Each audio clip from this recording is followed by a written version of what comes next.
penjelasan tentang uji hipotesis. Pengujian hipotesis adalah prosedur formal yang digunakan ahli statistik untuk menguji apakah suatu hipotesis dapat diterima. Ini digunakan untuk mengetahui apakah hipotesis utama benar atau tidak. Bentuk pengujian hipotesis pertama kali digunakan pada tahun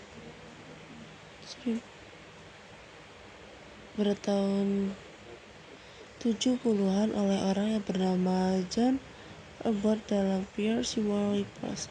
Mereka berdua menggunakan rasio jenis kelamin manusia saat lahir.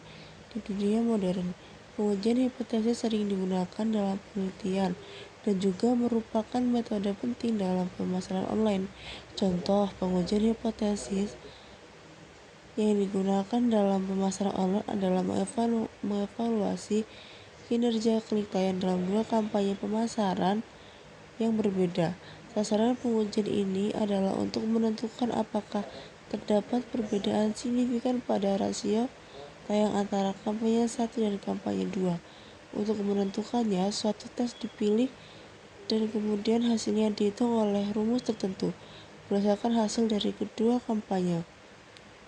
Sebuah kesimpulan akan diambil dari hasil tersebut dan Anda akan menentukan apakah terdapat perbedaan yang signifikan antara kedua kampanye tersebut atau tidak. Jenis hipotesis ada 7. Jenis hipotesis utama ada hipotesis sederhana. Hipotesis sederhana akan mencerminkan hubungan antara dua variabel bebas dan variabel terikat. Hipotesis kompleks. Hipotesis kompleks mencerminkan hubungan antara dua atau lebih variabel independen dan dua atau lebih variabel dependen.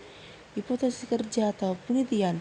Hipotesis kerja adalah usulan solusi terhadap suatu masalah sampai penelitian lebih lanjut dapat dilakukan atau ide yang lebih baik muncul di benak hipotesis nol. Hipotesis nol adalah hipotesis yang menyatakan tidak ada hubungan antara dua variabel.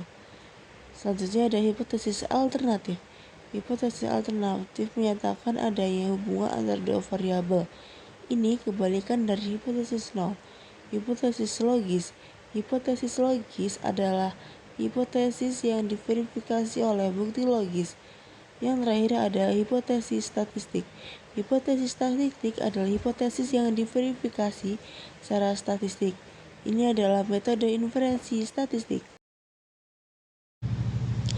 Selanjutnya, bagaimana menguji hipotesis? Peneliti biasanya menggunakan pengujian hipotesis ketika membandingkan dua kelompok atau lebih. 4 langkah pengujian hipotesis adalah: yang pertama, tentukan hipotesis nol.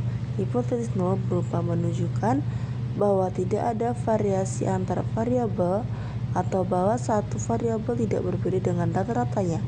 Ini adalah pernyataan tidak adanya pengaruh antara dua faktor atau kelompok atau lebih.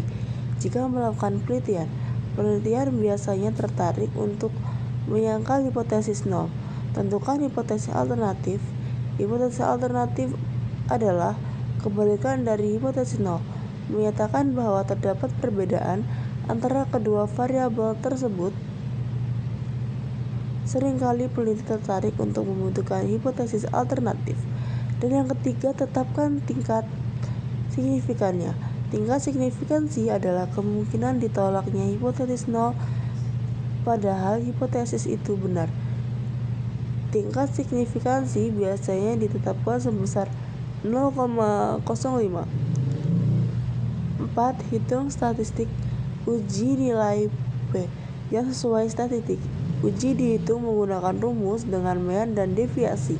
Statistik uji biasanya menguji hubungan antara variabel atau kelompok pembanding. Nilai P ditentukan dari hasil statistik.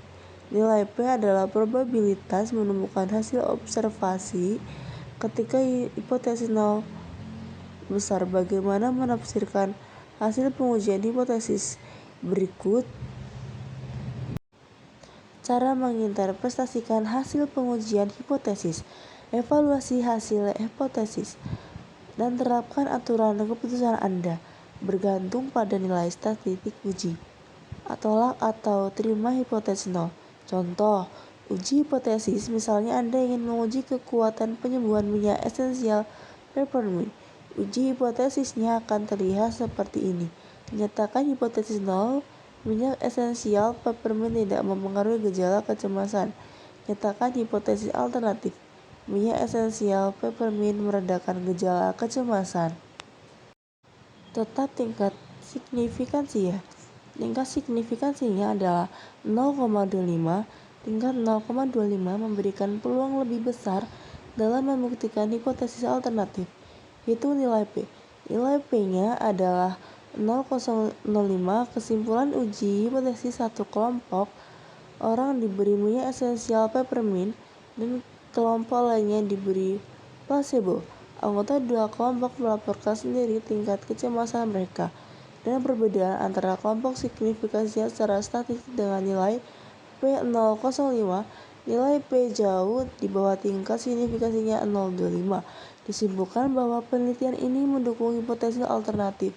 Minyak esensial peppermint dapat meringankan gejala kecemasan. Mungkin ini saja yang dapat saya sampaikan. Jumpa lagi di materi berikutnya.